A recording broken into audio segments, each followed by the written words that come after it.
여러분 안녕하십니까? 주님의 이름과 평강으로 문안드립니다.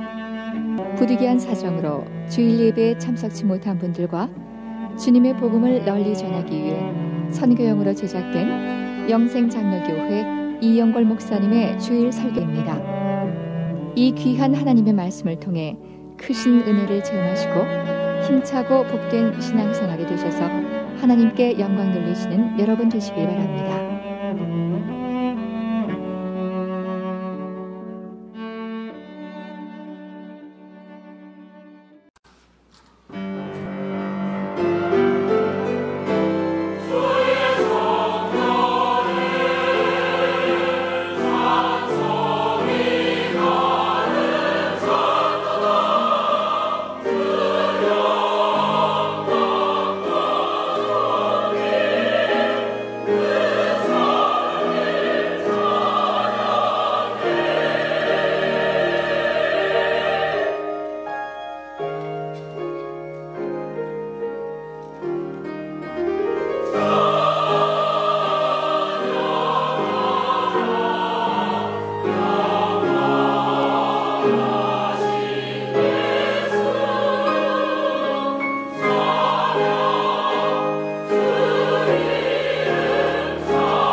할렐루야.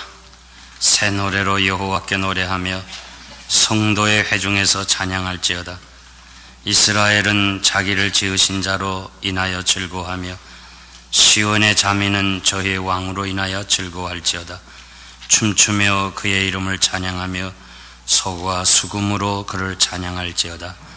거룩하신 하나님 아버지 감사합니다. 주의 날을 맞이해서 저희들을 이 영광스러운 교회에 불러주신 것 감사합니다. 건강 주신 것 감사합니다. 우리가 다른 데 가 있지 아니하고 주회전에 나올 수 있도록 믿음 주신 것 감사합니다. 우리가 드리는 예배가 하나님께 영광이 되게 하시고 우리에게 은혜와 기쁨과 치료와 결단의 헌신의 시간 되게 하여 주시옵소서. 마음은 원하지만 육신의 질병으로 인하여 나오지 못한 성도들을 하나님 치료해 주시고 위로해 주시고 저희들도 함께 나와 예배 드리게 하여 주옵소서. 이제는 나이가 많아서 기운이 지나야 이 자리에 나오지 못한 성도들도 있습니다. 주님 위로해 주시고 그의 마음속에 시온의 대로를 활보할 수 있도록 성령께서 축복하여 주시옵소서. 이 한 시간 온전히 우리 하나님 앞에 의탁하옵고 예수님의 이름으로 감사하며 기도하옵나이다. 아멘. 하나님 말씀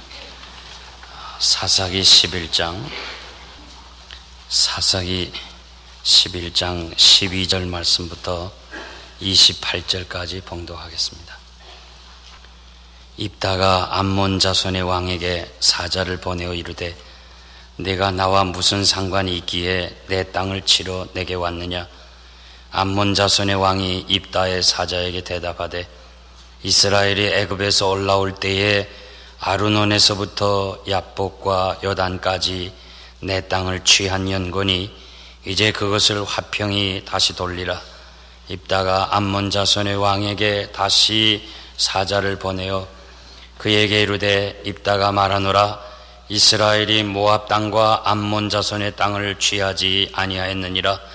이스라엘이 애굽에서 올라올 때에 광야로 행하여 홍해에 이르고 가데스에 이르러서는 이스라엘이 사자를 에돔 왕에게 보내어 이르기를 청컨대 나를 용납하여 내 땅 가운데로 지나가게 하라 하였으나 에돔 왕이 이를 듣지 아니하였고 또 그같이 사람을 모압 왕에게 보내었었으나 그도 허락지 아니하므로 이스라엘이 가데스에 유하였더니 그 후에 광야를 지나 에돔 땅과 모압 땅을 둘러 행하여 모압 땅 동편에서부터 와서 아르논 저편에 진쳤고 아르논은 모압 경계이므로 그 경내에는 들어가지 아니하였으며 이스라엘이 헤스본 왕 곧 아모리 왕 시혼에게 사자를 보내어 그에게 이르되 청컨대 우리를 용납하여 당신의 땅으로 지나 우리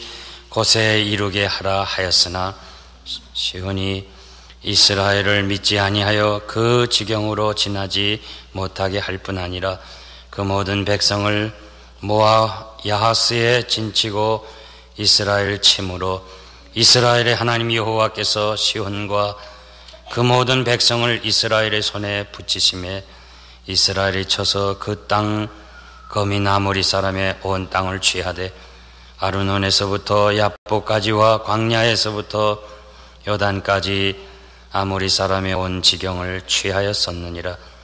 이스라엘 하나님 여호와께서 이같이 아모리 사람을 자기 백성 이스라엘 앞에서 쫓아내셨거늘 내가 그 땅을 얻고자 하는 것이 가하냐? 내 신 그모스가 내게 주어 얻게 한 땅을 내가 얻지 않겠느냐? 우리 하나님 여호와께서 우리 앞에서 어떤 사람이든지 쫓아내시면 그 땅을 우리가 얻으리라. 이제 내가 모압 왕 십볼의 아들 발락보다 나은 것이 있느냐? 그가 이스라엘로 더불어 다툰 일이 있었느냐? 싸운 일이 있었느냐? 이스라엘이 헤스본과 그 향촌들과 아로엘과 그 향촌들과 아르논 연안에 있는 모든 성읍에 거한 지 300년이언을 그동안에 너희가 어찌하여 도로 찾지 아니하였느냐? 내가 네게 죄를 짓지 아니하였거늘 내가 나를 쳐서 내게 악을 행하고자 하는도다. 원컨대 심판하시는 여호와는 오늘날 이스라엘 자손과 암몬 자손 사이에 판결하시옵소서 하나 암몬 자손의 왕이 입다에 보내어 말한 것을 듣지 아니하였더라. 아멘.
할렐루야.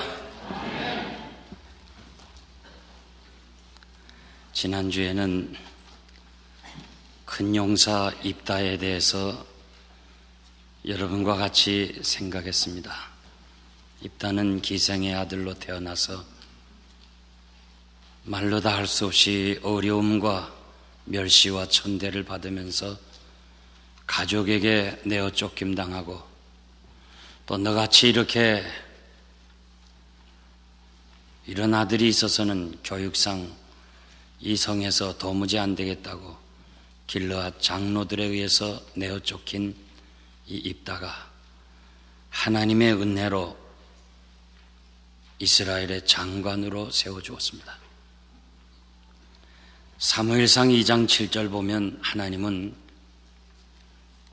가난하게도 하시고 부하게도 하시며 낮추기도 하시고 높이기도 하신다고 말씀하셨습니다. 모두 우상 앞에 절하고 하나님을 떠나서 살며 말씀을 상고하는 사람이 없는 때에 입다는 오늘 본문에 보니까 얼마나 하나님의 말씀을 깊이 묵상했으며 지나간 역사를 한눈으로 꿰고 있고 그리고 하나님의 말씀에 확신을 가지고 살아온 그 생애를 우리가 오늘 본문을 통해서 역력히 알 수가 있는 것입니다. 우리는 왜 하나님이 입다를 세웠는가를 이해할 수 있습니다. 히브리서 11장 32절 보니까 내가 무슨 말을 더 하겠느냐, 기드온, 바락, 삼손, 입다와 다윗과 사무엘의 일을 말하려면 내게 시간이 부족하니 저희가 믿음으로 나라들을 이기고 의를 행하였다고 말씀하십니다. 입다의 모든 생애를 히브리 기자는 믿음의 사람이라고 그렇게 정의를 하고 있습니다. 믿음이 무엇입니까?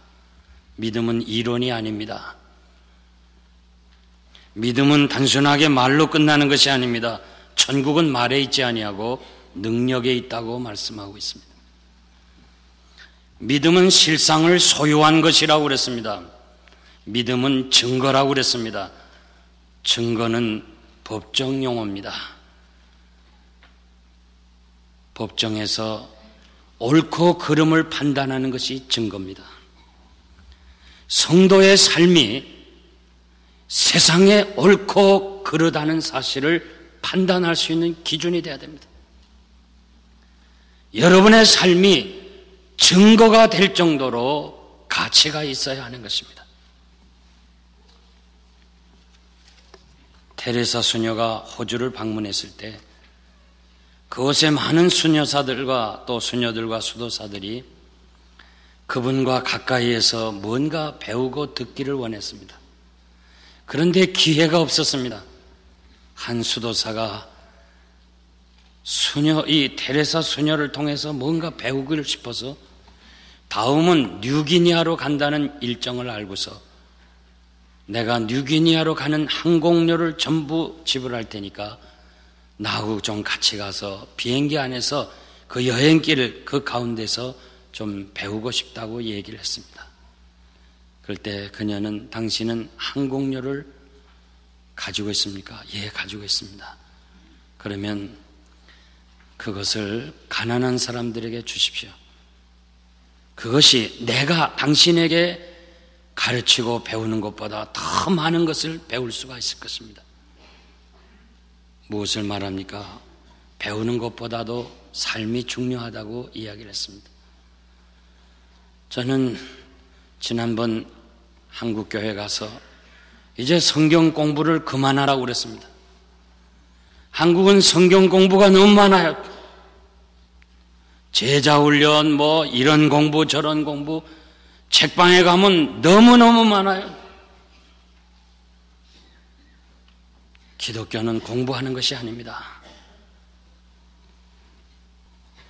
저는 어린 시절 우리 부모님들 성경 많이 배우지 못했습니다.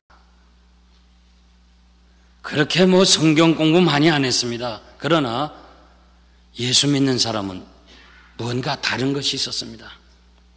예수 믿는 사람, 술, 담배 안 하는 사람, 예수 믿는 사람, 정직한 사람, 그렇게 알려져 있었어요.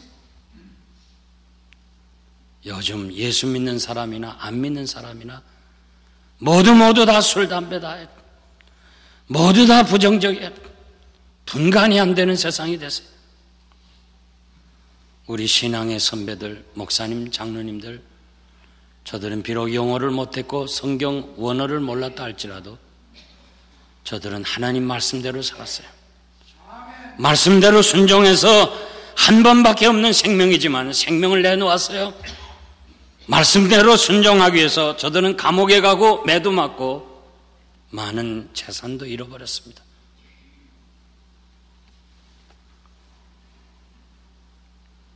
주님이 우리를 향하여 너희는 세상의 소금이 되라. 세상을 책임지라는 거예요. 이 썩어져가는 세상을 너희들이 책임져야 된다고 말씀하고 계십니다. 오늘 믿는 우리들이 이 세상을 책임져야 돼요. 어두워진 세상을 밝혀야 되는 책임이 있습니다. 기독교는 공부하는 것이 아니에요. 말씀대로 사는 것이에요. 오늘 우리가 이 봉독한 이 긴 말씀, 적에게 보낸 메시지만은 정말 그 말씀을 묵상하면 그 말씀 속에서 입다의 믿음이 무엇인가를 우리가 알 수 있는 거예요. 그는 어떻게 살았으며 왜 그가 이렇게 비천한 몸으로 하나님이 높이 세웠는가를 오늘 말씀을 통해서 우리는 찾아내야 하는 것입니다.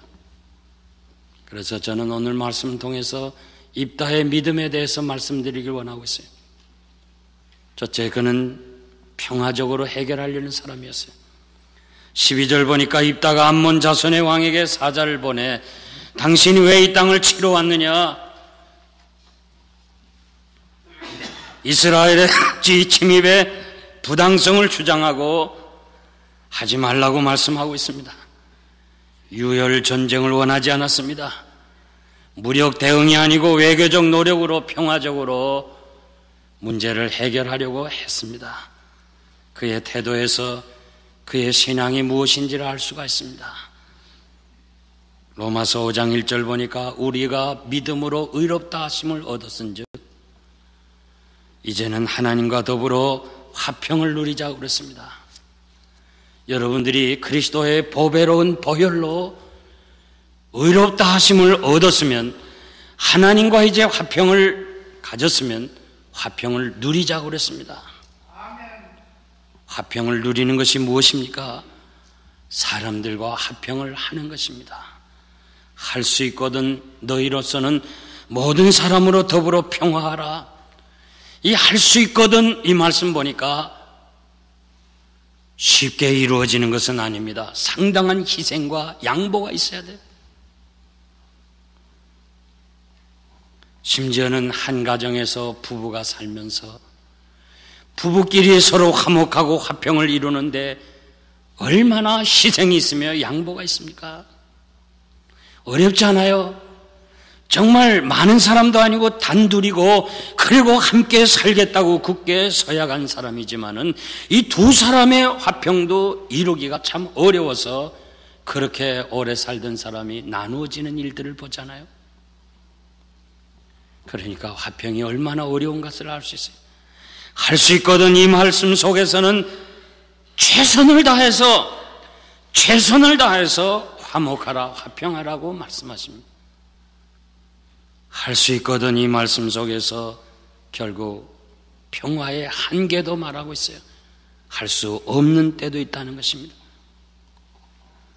한국은 지금 심한 갈등 속에 있습니다. 기성세대와 젊은 세대 간의 갈등입니다. 대통령 탄핵 문제로 그 밑바닥에 숨어있는 이런 갈등이 지금 지상으로 나오고 있습니다. 옛날에 우리가 있을 때는 상상할 수도 없는 기념일을 좌익과 우익이 모여서 기념 행사하는 일을 여러분 생각이나 했어요? 가정에서 부모와 자녀 간의 갈등입니다. 심지어는 교회 안에서도 열린 예배 때문에 기성세대는 안 된다 하고 젊은 세대는 하자고 예배를 드리는 가운데도 갈등 속에 있습니다. 왜 이렇게 갈등이 있습니까? 이익 때문에 그렇습니다. 내가 양보하고 내가 희생하면 되는데 그거 하지 못해가지고 갈등을 가지게 되고 서로 마음 상하는 일이 많아요. 경제적으로나 정치적으로 이익 때문에 얼마나 우리 민족이 지금 갈등을 겪고 있어요. 명예 때문에 그렇습니다. 지난 전쟁의 역사를 보면 명분을 내세웠지만은 그러나 내막을 보면 명예 때문에 전쟁을 일으키고 말았어요. 지금 이락 전쟁이 아직도 끝나질 않았어요. 이 이락 전쟁 때문에 얼마나 많은 사람이 희생하냐고 말이에요.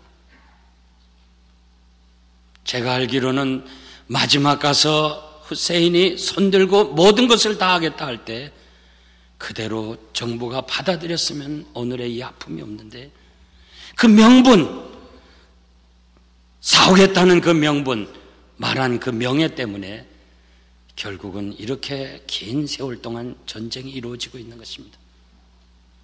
인도 차이나 문제로 강대국들이 모여서 회의를 하는데, 특별히 미국 국무장관인 델레스가 다른 지도자들과 담소할 때 뒤늦게 회의장에 들어온 주울레가 그 국무장관한테 악수하기 위해서 손을 내밀었을 때, 그분은 철저한 반공주의자이기 때문에 그 악수하자는 제의를 뿌리치고 뒤로 물러서고, 나는 너와 같은 공산주의자하고는 악수할 수 없다는 게, 이때 이 주울레의 마음에 깊은 상처를 줬어요. 그래서 주울레가 중국을 다스리는 20년 동안 미국과 중국은 적대시하고 말았습니다. 더욱이 가슴 아픈 것은 베트남 전쟁이란 명분 없는 전쟁을 통해서 미국 경제가 기울어지고 수많은 사람이 희생한 것을 우리가 알 수 있습니다. 성도 여러분, 우리가 살면서 여러 가지 도전을 받습니다. 여러 가지 마음 상한 일을 당합니다. 가까이는 부부 간에, 자녀 간에, 혹은 이웃 간에, 성도들 간에 여러 가지 어려운 문제를 당하지만 우리는 평화적으로 해결해야 된다고 말해요. 여러분들이 하나님과 화목했다면, 하나님의 그 평화가 내 마음속에 있다고 한다면 우리는 평화적으로 해결해야 돼요. 화평의 일과 서로 덕을 세우는 일에 힘쓰라고 말씀합니다. 모든 사람과 더불어 화평함과 거룩함을 쫓으라고 그랬습니다. 하나님께서는 우리에게 화목케 하는 직책을 주셨습니다. 여러분은 화목케 하는 직분을 가졌습니다. 적어도 다른 것은 모른다 할지라도 화목케 하는 데는 전문가가 되어야 되는 거예요. 여러분이 가는 곳에 평화가 있어야 되는 거예요. 오늘 찬양처럼 미움과 시기와 질투가 있는 곳에 우리가 변하여 사랑이 있는 곳으로 바꿔야 하는 것입니다. 스위스의 장 앙리 뒤낭이라고 하는 은행장이 있었습니다. 그의 꿈은 은행가로서 대부가 되는 그것이 꿈이었습니다. 그래서 그는 프랑스의 황제 나폴레옹을 만나길 원했습니다. 나폴레옹을 만나가지고 그분의 협력을 얻어서 세계적인 은행장이 되기를 원했습니다. 그가 바라고 계획한 대로 어느 날 드디어 경제사절단으로 황제를 만날 기회가 됐습니다. 그는 아주 철저하게 서류를 준비하고 모든 것을 갖추고 프랑스를 방문했지만 아쉽게도 나폴레옹은 오스트리아의 전쟁에 참전하게 됐습니다. 그래서 이 뒤낭은 거기서 포기하지 아니하고 다시 나폴레옹을 만나기 위해서 전쟁터로 갔습니다. 거기서 그는 전혀 생각지 않았던 많은 젊은이들의 죽음과 그 전쟁으로 인해서 그 피 흘리는 그 많은 사람들을 보면서 그의 꿈을 접어들기 시작합니다. 전쟁의 참혹함과 인간 생명의 허무함을 보게 되면서 뒤낭은 나폴레옹을 만나려는 것을 포기합니다. 그리고 의사와 함께 최선을 다해서 부상병을 치료해 줍니다. 그는 나폴레옹을 만나서 은행장이 되고 대부가 되겠다는 그 꿈을 포기하고 미력하지만은 이 전쟁에서 상처받은 사람, 이 불쌍한 사람을 도와야 되겠다는 꿈을 가집니다. 그리고 어떻게 하든지 전쟁해서는 안 된다, 평화를 이루어야 된다는 이 꿈을 가지고 그는 1859년 전쟁터에서 부상당한 병사들을 도와주면서 새로운 운동을 시작했습니다. 이것이 바로 국제적십자 운동의 시작이었습니다. 그는 전쟁터에서 대부가 되겠다는 꿈을 포기하고 그 불쌍한 사람들을 위해서 다시는 전쟁을 하지 않도록 평화를 해야 되겠다는 그런 운동이 오늘 국제적십자 운동을 일으키게 됐고, 그리고 그는 제1 번째 제1의 노벨 평화상을 수상하게 됐습니다. 여러분, 우리 이런 꿈을 가져야 됩니다. 어떻게 하든지 우리는 평화를 만드는 사람, 피스메이커. 여러분은 평화를 만드는 사람이 돼. 여러분이 가는 곳에 화목해야 돼. 아멘입니까? 아멘입니까? 우리는 평화를 만들어야 돼. 우리 가정에서부터 교회와 사회에 평화를 만드는 사람이 돼. 그래야 하나님의 아들이라 일컬음을 받는다고 그랬습니다. 평화적으로 해결하자는 것은 결코 죄악된 세상에서 야합하거나 타협하자는 것이 아닙니다. 평화는 하나님의 주신 축복이고 의의 열매고 죄악에 대한 승리라는 것을 기억하고, 어떻게 하든지 여러분들이 가는 곳에 평화가 이루어지는, 평화를 만들어내는 화목의 전문가가 되는, 그래서 여러분의 믿음이 살아서 역사하는 이런 아름다운 신자들이 되시기를 바랍니다. 두 번째는 하나님의 섭리입니다. 그는 하나님의 섭리를 믿었습니다. 입다의 편지에 암몬 왕이 대답합니다. 이스라엘이 애굽에서 올라올 때 아르논에서부터 야복과 요단까지 내 땅을 취한 영고니까 이제 화평이 다시 돌리라는 것입니다. 이 왕의 요구에 입다는 긴 설교와 같은 메시지를 보냅니다. 그는 역사적 사실을 정확하게 증거하고 있습니다. 그가 얼마나 성경을 많이 알았던 것인가를 우리가 알 수 있습니다. 그는 정확하게 애굽을 나오기 시작하면서부터 그 과거의 역사적 사건을 쭉 얘기를 하면서 하나님이 이 땅을 우리에게 주셨다고 하나님이 하시는 일을 증거하고 있는 것을 볼 수 있습니다. 23절에 보니까 이스라엘 하나님께서 이같이 아모리 사람을 내쫓아 그 땅을 얻게 한 것이 잘못이냐? 너의 신 그노스가 땅을 차지하게 되면 너희가 그 땅을 어찌 아니하겠느냐? 고대 전쟁은 신의 전쟁이었기 때문에 하나님이 우리에게 주신 땅을 어찌 우리가 얻지 않겠느냐? 우리 하나님 여호와께서 우리 앞에서 어떤 사람이든지 쫓아내시면 그 땅을 우리가 얻을 것이라. 300년 동안 살고 왔는데 이것 하나만 가지고도 이스라엘 땅인데 왜 지금 뒤늦게 너희들이 돌려달라고 하느냐? 그는 분명히 그의 답변에서 하나님의 절대 주권을 믿고 하나님의 섭리를 믿고 그리고 하나님께 영광을 돌린 것을 우리가 알 수 있습니다. 입다는 성경에 대한 지식을 가지고 있었고 그리고 그 지식을 믿고 신뢰하고 증거했던 것을 우리가 알 수 있습니다. 그냥 과거에 지나간 3000년의 역사를 얘기하는 것이 아니고 그 역사는 하나님이 하셨다고 분명하게 전하고 있습니다. 여러분, 지나간 역사는 하나님의 손 안에 있다는 것을 우리가 믿어야 하나님의 섭리를 믿는 사람의 자세입니다. 뿐만 아니라 지금 현재의 이 현실도 하나님이 하시는 것을 믿었습니다. 입다가 이렇게 하나님의 절대 주권을 믿고 섭리를 믿었기 때문에 하나님은 그를 세워서 위대한 지도자로 세워주셨습니다. 지나간 역사를 하나님의 눈으로 보고 있습니다. 그리고 지금 전쟁 앞에 있는 이 현실을 하나님의 눈으로 볼 수 있었던 것, 그것이 바로 그의 신앙이었습니다. 사랑하는 성도 여러분, 저는 입다를 통해서 우리가 하나님의 절대 주권을 믿어야 합니다. 하나님의 섭리를 믿는 신앙이 있어야 됩니다. 이 신앙을 가지면 성도에게는 우연이 없습니다. 사건이 없습니다. 배후에는 하나님이 하시는 거 우리는 알고 있습니다. 모든 것이 하나님이 하신다는 것, 이것을 우리가 수용할 때 우리는 모든 면에서 자유를 누릴 수가 있는 것입니다. 다윗은 피난길에 그 어려운 순간에 자기를 향하여 돌을 던지며 저주하면서 욕하는 시므이를 절대 해치지 않았어요. 하나님이 저 시므이를 통해서 나에게 하시는 것으로 알았어요. 하나님의 주권을 인정했어요. 아들 압살롬이가 혁명을 일으키고 이 예루살렘을 쳐들어올 때 그는 아들이 혁명을 일으키는 것이 아니라 하나님이 압살롬을 통해서 나에게 하시는 것으로 알고 얼마든지 싸워 이길 수 있었지만 그는 조용히 울면서 예루살렘 뒷문으로 도망을 갔습니다. 비굴한 것 같지요. 그러나 다윗은 하나님의 절대 주권을 믿었습니다. 여러분들이 오늘 하나님의 절대 주권, 하나님이 하시는 일을 믿으시기를 바랍니다. 여기에 우리는 성도는 실패는 없다고 선언하고 싶어요. 왜요? 모든 것은 하나님이 하신 것이고 하나님이 하시는 일에 실패가 있겠습니까? 우리가 생각할 때 실패고 사람들이 볼 때 실패지 하나님이 하시는 일에 실패가 없습니다.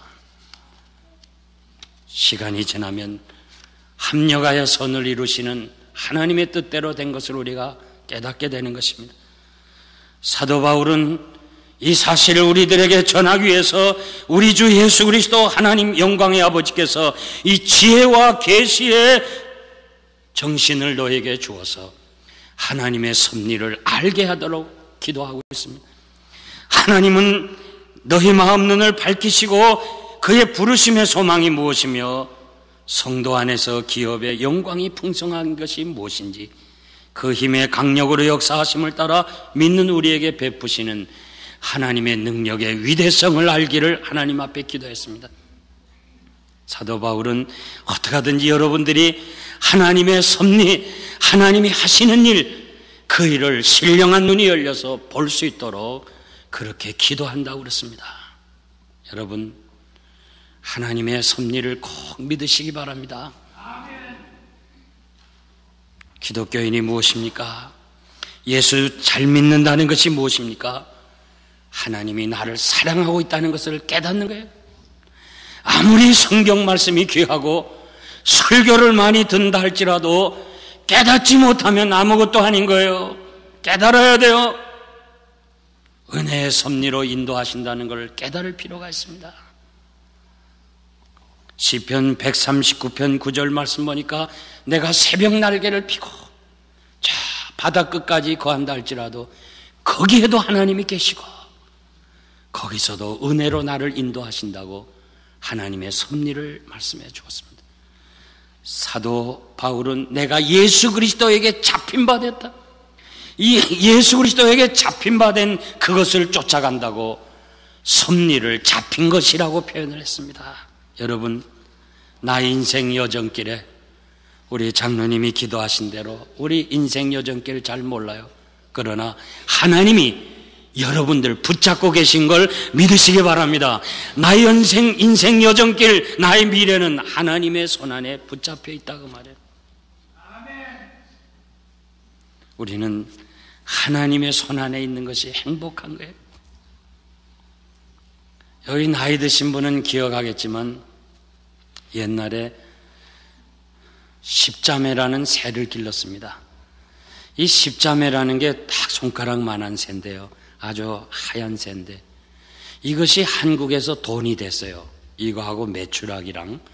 그래갖고 이거 십자매를 이렇게 보는 것이 아니고 이것이 기업이 돼가지고 자꾸 분양을 했어요. 그래서 그것이 돈 된다고 그래가지고 사람들이 막 그 소문을 내서 우리도 막판에 이 십자매를 길렀습니다. 왜냐하면 돈 좀 벌까 해서 길렀는데 이게 분양이 많아지다 보니까 이 십자매 새가 가격이 떨어졌어. 그래갖고 먹이값도 안 나와요.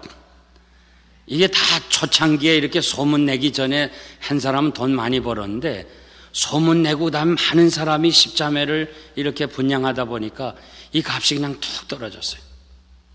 그래가지고 참 제가 어린 시절이지만 가난한 가운데 더 가난했어요. 다 잃어버렸어요.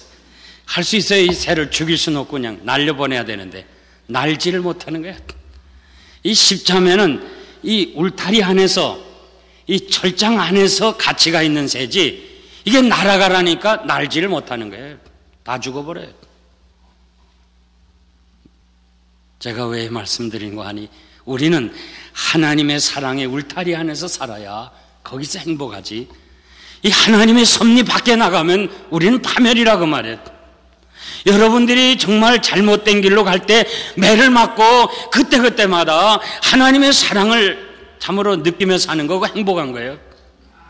왜 예수 믿는 나는 왜 자꾸 이렇게 어려움 당하나? 안 믿는 사람, 저 사람은 저렇게 죄 지었는데도 가만히 있는데 왜 난 이렇게 어려움 당하나? 그러지 말아요. 하나님이 간섭하고 있다는 자체가 축복인 줄 믿습니다. 나는 여러분의 형편을 잘 모르지만 지나온 역사는 하나님이 하신 일이고, 나 여기에 선 것도 하나님이 하신 일이고, 앞으로도 하나님이 여러분의 인생길의 주인이 되시고 여러분의 미래를 하나님이 붙잡고 계신다는 것을 확실하게 믿으시기 바랍니다. 마지막으로 하나님께 그는 맡겼습니다.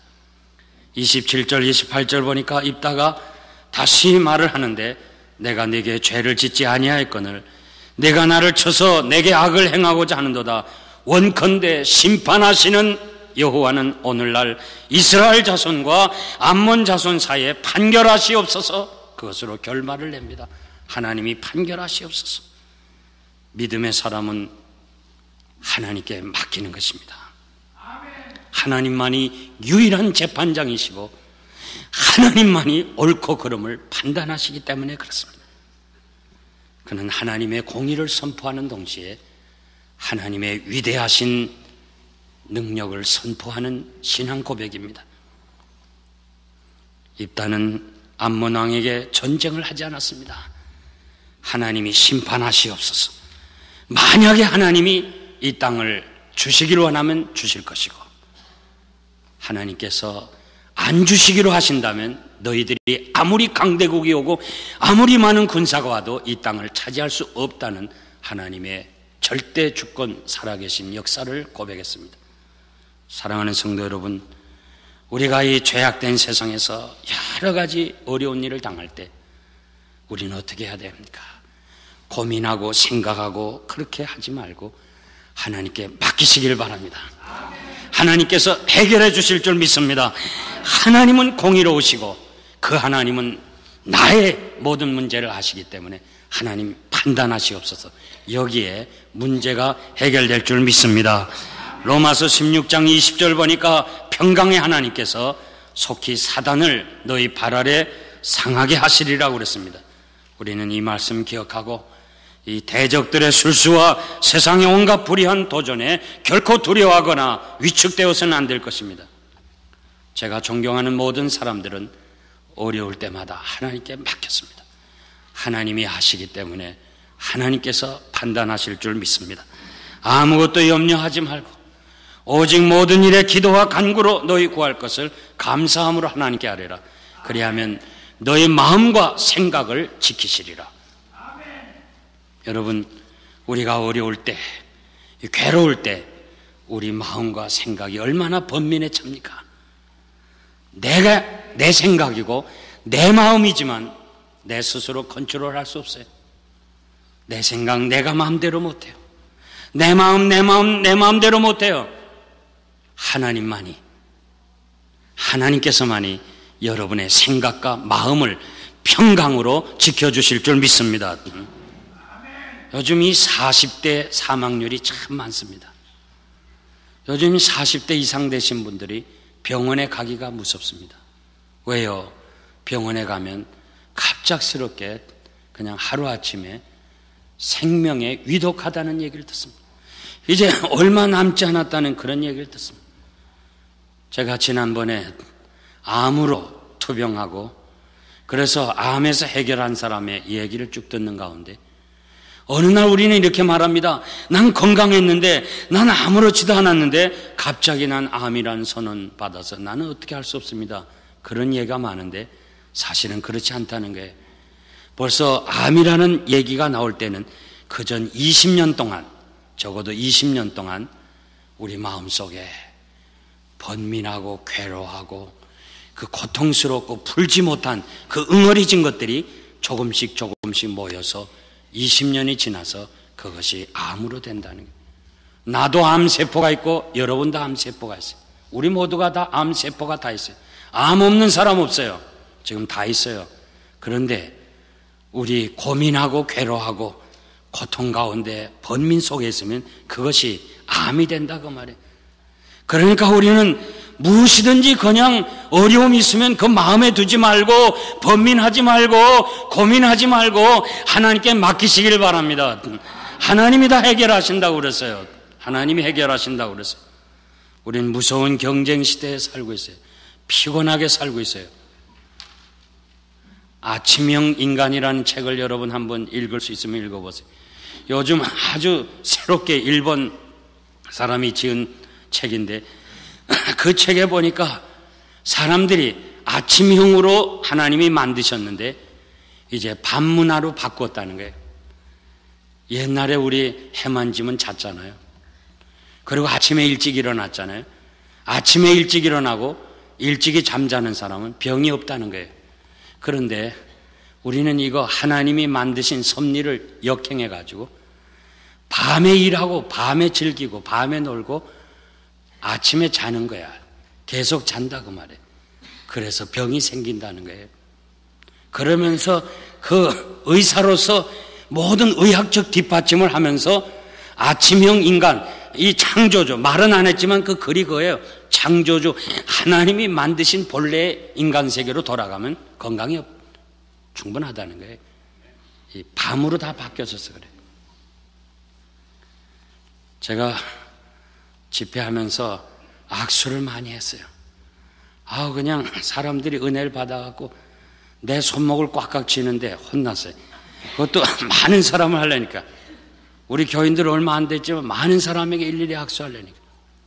악수하면서 느끼는 건요, 왜 이렇게 손이 차디 차요? 아주 그냥 손이 너무너무 사람들이 차요.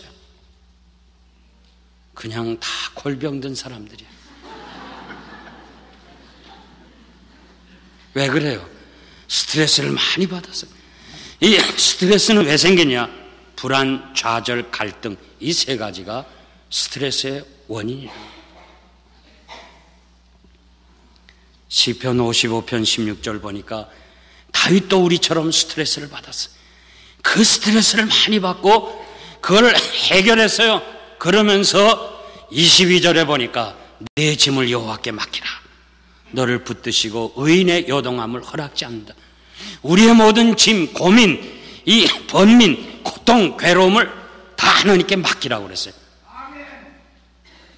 자기가 해보니까 그렇게 평안을 얻어서 내 짐을 여호와께 맡기라.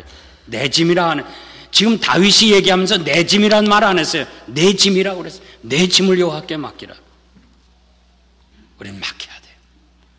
아멘입니까? 정말입니다, 여러분. 나 여러분의 가정편 잘 몰라요. 여러분의 사업 잘 몰라요. 그런데 오늘부터 시작해서 하나님께 맡기시면 반드시 하나님이 의로운 길로 인도해 주실 줄 믿습니다. 요즘 한국이 이 탄핵 사건으로 제철 만난 사람들이 있어요. 그냥 나가서 촛불 시위하고. 촛불 시위하면 다 됩니까? 안 돼요. 난 한국에서 목회한다면 저희 교인들한테 절대 나가지 말라고 그랬어요. 우리는 누가 잘했는지 몰라요. 하나님만이 하셔요. 하나님만이 판단하셔요. 10만이 모였다 20만이 모였다는데 아마 절반 이상은 교인이라 생각해요. 정말 역사의 주인은 하나님이신 거 믿으십니까? 하나님이 우리나라를 지켜주시는 거 믿습니까? 그렇다면 우리가 하나님 앞에 기도해야지 나가서 촛불 든다고 되는 거예요? 민족만 갈라지는 거지. 여러분 장사 안 되면 한국 가서 초장사 하세요. 좀 초가 얼마나 잘 팔리는지 몰라요. 지금 원자재가 모자랄 정도로 이렇게 막 팔리고 있어요. 하나님이 하시는 거예요. 하나님이 하시는 거. 우리는 하나님이 하시고 하나님이 우리나라를 사랑하시고 하나님만이 판단하실 거니까 하나님이 하시옵소서 무릎 꿇고 기도할 수 있는 우리 민족이 돼야 되는데 자꾸 그러질 않아요. 그러질 않아. 그렇게 가르치는 사람이 없어요. 그리고 오늘 모든 걸 지휘하고 나서는 것들이 전부 다 대부분 신학을 하고 목회는 하지 않고 그냥 다른 일 하면서 나가서 사람이나 선동하고, 우리는 하나님이 하시옵소서, 하나님이 판결하시옵소서, 하나님께 맡기는 신앙 여러분들이 가지고 사시길 바랍니다. 결론적으로 말씀드리겠습니다. 지난 제가 한국 방문 시에 우리 한세영 목사님 아버님 통해서 제가 참 많은 사랑을 받았습니다. 그 나이 드신 목사님께서 제가 인천에 있는데 손수 이렇게 수원까지 저를 데려다 주시면서, 저는 목사님이 20년 이상 목회한 그 아름다운 교회 가서 말씀을 한번 전했습니다. 말씀을 전하는 가운데 성도들이 얼마나 순수한지 목사는 강단에 서보면 알거든요. 야, 참 목사님 목회를 잘하셨구나. 제가 그것을 느꼈습니다. 그 교회 장로님 한 분이 삼성의 과장으로 있을 때 이제 과장에서 진급 시험을 치는 면접 시험을 합니다. 그 시험 치는 자가 이 장로님이 신앙생활 잘하는 줄 알고 무슨 문제를 냈는가 하니, 교회와 회사가 동시에 불이 나면 어디부터 먼저 불 끄겠느냐, 이게 시험이었어요. 교회와 회사가 동시에 불이 나면 어디부터 먼저 불 끄겠냐. 여러분 어디부터 불 끄겠어요? 교회. 예, 교회. 교회부터 불 끄겠다고 그랬어요. 그래서 결국 명퇴당했어. 요즘 사람들 없어서 못하는 형편에 진급되지 못하고 과장해서 교회부터 불 끄겠다 해서 결국 명퇴당하고 말았어요. 그렇지만 그 시험하는 사람이 마음에 든 거야. 하나님이 그 사람 가만두겠어요? 삼성에서 자기 그 단체, 작은 그 회사 이제 하청업자를 선정할 때 이 사람을 세워줬어요. 그래서 그 장로님이 얼마나 크게 복을 받았는지 한 달에 11조를 1,000만 원씩 바치고 있었죠. 제가 그 얘기를 들으면서 그렇구나. 여러분 멋있잖아요. 좀 우리 이렇게 살아야 되잖아요. 그 당면한 문제 때문에 예수 믿는 사람으로서 바르게 살지 못하고 비굴하게 타협하면서 세상으로 사는 사람이 얼마나 많아요. 하나님이 살아계신 걸 믿어요? 그렇다면 우리는 담대하게 하나님 앞에서 바로 살아야 될 거예요. 삶의 환경은 옛날 입다가 살던 때하고는 너무 달라졌어요. 달라도 너무 달라요. 그러나 삶의 본질은 같은 거예요. 입다가 살았던 하나님과의 관계나 오늘 우리가 하나님과의 관계나 똑같은 거예요. 변함없는 거예요. 우리 입다처럼 삽시다. 비록 어렵고 힘들고 정말 멸시받는다 할지라도 하나님 앞에서 바르게 믿고 바르게 살면 반드시 하나님이 세워주시고 여러분과 여러분 자손이 복받을 줄 믿습니다.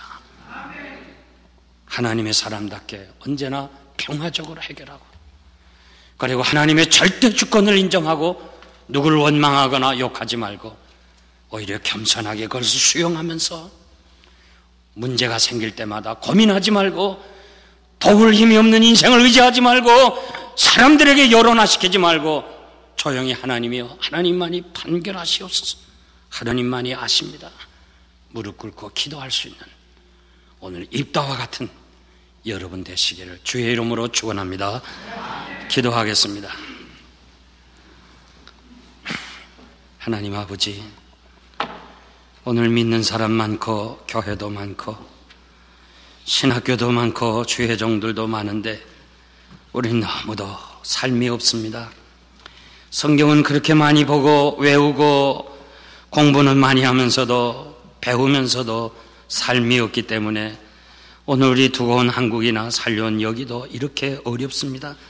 점점 어두워집니다. 아버지, 나 혼자만이라도 정말 하나님 앞에서 바르게 믿음으로 하나님이 살아계신다는 것을 믿는다면, 그 하나님의 섭리 속에 내가 있다는 것을 믿는다면 아무리 세상이 악하고 나를 미워하고 그리고 시기하고 멸하게 한다 할지라도 내 생애가 주의 손안에 있다면 우리는 정직하고 진실하고 바르게 믿음으로 살아서 하나님께 영광을 돌리는 저희들 되게 하여 주시옵소서.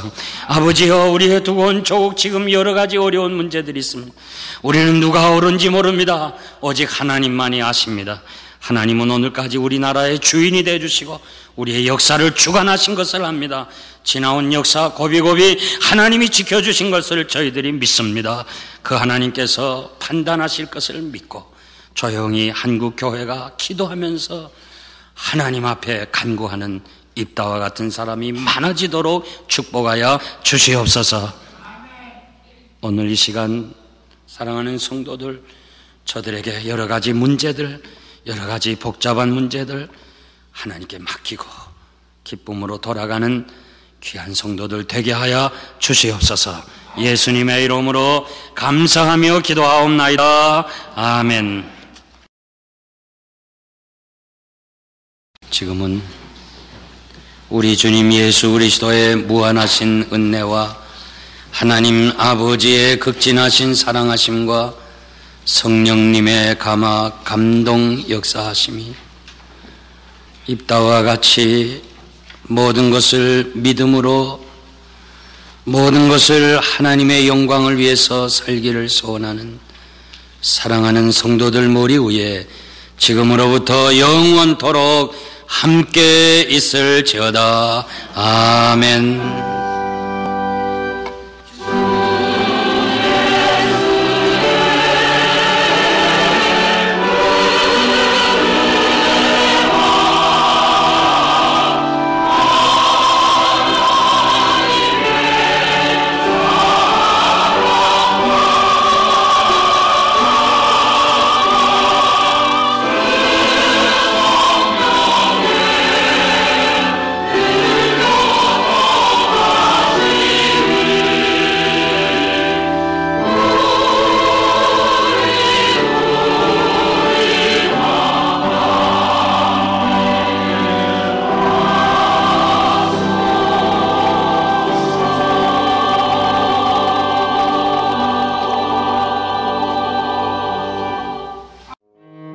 저희 영생장로교회는 706 위트머 로드 호샴 펜실베니아에 위치하고 있으며 매 주일 예배는 1부 오전 8시, 2부 오전 10시, 3부 12시에 드리고 있으며 오후 3시에는 찬양 예배를 드리고 있습니다.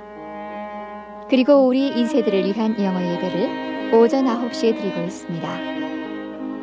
성경 말씀을 통한 거룩한 신앙인격으로서의 변화를 위해서 주일은 물론 수요 예배를 오후 8시에 드리고 있으며 금요 기도회는 오후 8시에 모이고 있습니다. 저희 영생장로교회에 대한 자세한 문의사항은 전화 215-542-0288 지역번호 215-542국에 288번입니다. 그럼 하나님의 큰 축복과 은혜가 여러분의 삶에 항상 동행하시길 기원합니다. 안녕히 계십시오.